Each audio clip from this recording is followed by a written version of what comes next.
पाकिस्तान में साल 2022 जैसी त्रासदी आने का डर है और इसे लेकर वहां की सरकार ने अलर्ट जारी किया है। अलर्ट में कहा गया है कि भारी बारिश के चलते ग्लेशियर झील में पानी का ओवरफ्लो हो गया है, जिससे झील के टूटने का खतरा बढ़ गया है। अब अगर ऐसा होता है तो ये भारी तबाही ला सकता है। इससे पहले साल 2022 में भी पाकिस्तान में बाढ़ भारी तबाही लेकर आई थी और उसमें 1700 से ज्यादा लोगों की मौत हो गई थी। पाकिस्तान के प्रांतीय आपदा प्रबंधन प्राधिकरण के प्रवक्ता अनवर शहजाद ने बताया कि खैबर पख्तूनख्वा प्रांत में भारी मानसून बारिश हो रही है। इसके चलते मौसम विभाग ने अलर्ट भी जारी किया है कि भारी बारिश से ग्लेशियर झील ओवरफ्लो होकर टूट सकती है।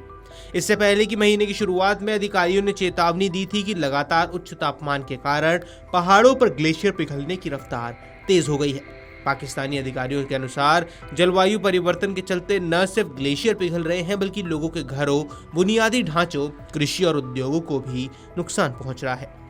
भारी बारिश के चलते पाकिस्तान के कई इलाके पहले से ही बाढ़ की चपेट में हैं। लोगों को सुरक्षित निकालने के लिए हेलीकॉप्टर भी तैनात किए गए हैं। सड़कों से मलबे हटाने के लिए मशीनरी तैनात की गई है और बाढ़ प्रभावित इलाकों को राशन और अन्य जरूरी सामान की आपूर्ति भी लगातार की जा रही है। आपको बता दें कि जलवायु परिवर्तन के बाद जो देश प्राकृतिक आपदाओं सबसे ज्यादा प्रभावित है उनमें पाकिस्तान भी शामिल है।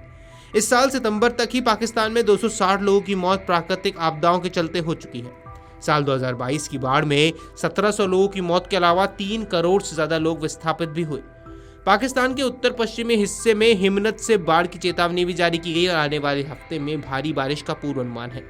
खैबर पख्तूनख्वा प्रांत में पिछले वर्ष की तुलना में इस साल अधिक बारिश हुई है, जिसके कारण मौसम विभाग ने बाढ़ की संभावना को लेकर अब अलर्ट जारी किया है। स्थानीय आपदा प्रबंधन प्राधिकरण के प्रवक्ता अनवर शहजाद ने शनिवार को ये जानकारी दी।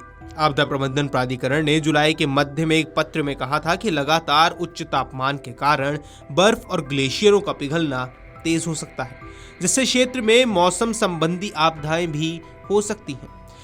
खैबर पख्तूनख्वा के पर्यटन विभाग के अब्दुल समद ने बताया कि बादल फटने की वजह से शुक्रवार रात नारण में सड़कें बंद हो गई थी, जिसके बाद बचाव दल ने 500 से अधिक पर्यटक को सुरक्षित स्थान पर पहुंचा दिया। अधिकारियों ने मलबा हटाने और रास्ता खोलने के लिए भारी मशीनरी तैनात की। पड़ोसी गिलगित बाल्टिस्तान क्षेत्र में सरकार ने बाढ़ प्रभावित लोगों को सैकड़ों तंबू, हजारों खाद्य पैकेट और दवाइयां वितरित की हैं। प्रवक्ता फैजुल्ला फिराक ने शनिवार को कहा कि कुछ इलाकों में भारी तबाही हुई है, जहां मकान, सड़कें, फसलें और व्यवसाय बर्बाद हुए हैं। बाबूसान राजमार्ग पर 9 गांवों में बाढ़ आई, जहां लापता लोगों की खोज अब भी जारी है। हेलीकॉप्टर ने फेरी मीडोज के लोकप्रिय स्थान पर फंसे पर्यटकों को बचाया। पाकिस्तान में इस मानसून सीजन में औसत से अधिक बारिश हुई है, जिससे 2022 में हुई भीषण बाढ़ की पुनरावृत्ति का डर है। 2022 की बाढ़ ने देश के 1/3 हिस्से को पानी में डुबो दिया और 1737 लोगों की मौत हो गई। वहीं इस सीजन में अब तक लगभग 260 से ज्यादा लोगों की मौत हो चुकी है, जो मध्य सितंबर तक जारी रहने वाली है। गौरतलब है कि पाकिस्तान में हालात पहले ही बेहद खराब है और अब साल 2022 जैसी त्रासदी आने का भी डर है, जिसको लेकर अब वहां की सरकार भी अलर्ट मोड पर है। अलर्ट में यह कहा गया है कि भारी बारिश के चलते ग्लेशियर झील में पानी का ओवरफ्लो हो गया है, जिससे झील के टूटने का खतरा बहुत ज्यादा बढ़ गया है। अब अगर ऐसा हो जाता है तो ये भारी तबाही ले आएगा। इससे पहले साल 2022 में भी पाकिस्तान में बाढ़ बड़ी तबाही आई थी और इसमें 1700 से ज़्यादा लोगों की मौत हो गई थी। पाकिस्तान के प्रांतीय आपदा प्रबंधन प्राधिकरण के प्रवक्ता ने भी बताया कि खैबर पख्तूनख्वा प्रांत में भारी मानसून से बारिश हो रही है, जिसके चलते मौसम विभाग ने भी हाई अलर्ट जारी किया हुआ है। वीडियो डेस्क अमरुजाला.com। अगर आप ये वीडियो YouTube पर देख रहे हैं तो हमारे चैनल को सब्सक्राइब कर बेल आइकन दबाएं और Facebook पर देख रहे हैं तो हमारे पेज को लाइक करें।